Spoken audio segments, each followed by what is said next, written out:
Hey, imagine a sticky August night in 1984. New Orleans is humming jazz drifting from the French Quarter, the Mississippi River rolling dark and endless, just blocks away. Then, right near the Prytania Street levee, fishermen spot something floating. They pull it in. It's a woman, and to this day, nobody knows her name. New Orleans back then was pure magic and pure grit. The city was still shaking off the oil bust.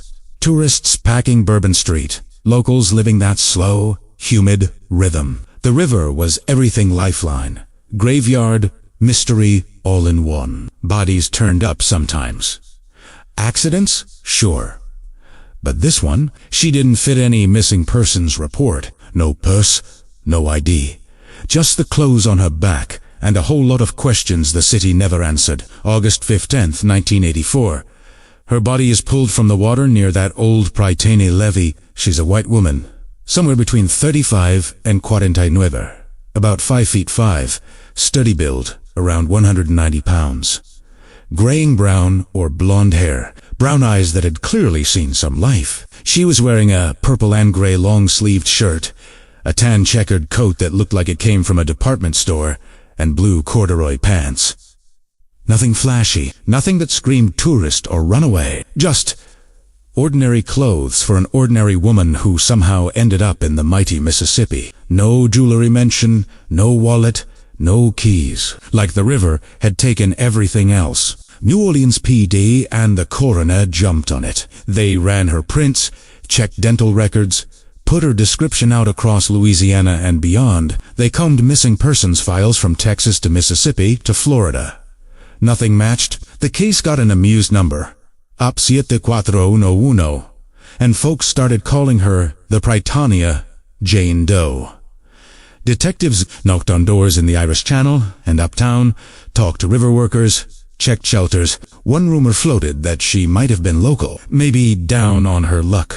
Another whisper said Trevela, who got in over her head. But every lead dried up faster than the morning fog. And here's the kicker. Over the years, the physical evidence, a lot of it just disappeared. No reconstruction was ever released. No big DNA pushback than the way we have now. 40+ years later, and she's still Jane Doe. Even with all the cold case tech, genealogy, facial reconstructions. Social media, no hit. A few amateur sleuths on Web Sleuths and Reddit have tossed around names over the years. One woman named Ruth Barber got mentioned once or twice because the timelines lined up a little, but nothing ever stuck. No family came forward.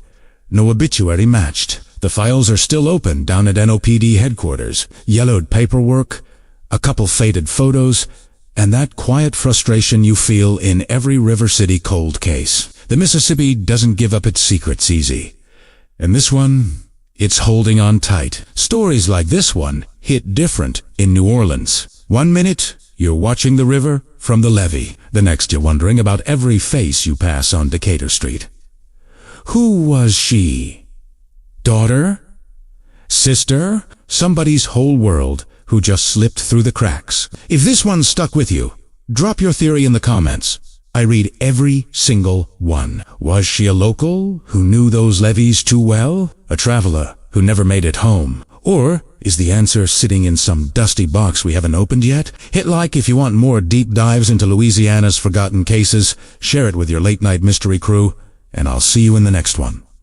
Stay curious out there, and maybe say a little prayer for the ones the river still keeps. This is where the past refuses to stay buried. Thanks for watching.